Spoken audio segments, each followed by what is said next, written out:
El boicot de consumo de comprar productos o servicios de una empresa, sector o país puede funcionar cuando realmente es un movimiento social amplio contra una empresa, por ejemplo. Contra un país no.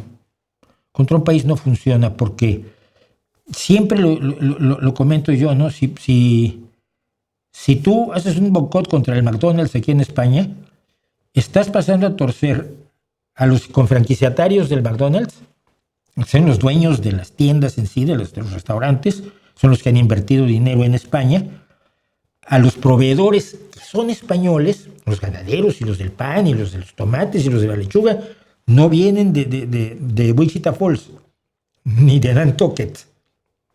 Todo eso se compra aquí. De hecho, se compra en mercado más bien cercano, porque conviene económicamente. Y luego pasas a torcer a los chavales que están trabajando en el McDonald's. Y a McDonald's, la central en Estados Unidos, le da completamente igual que haya una... O sea, le afecta muy poco económicamente que haya un boicot en España, por ejemplo, ¿no?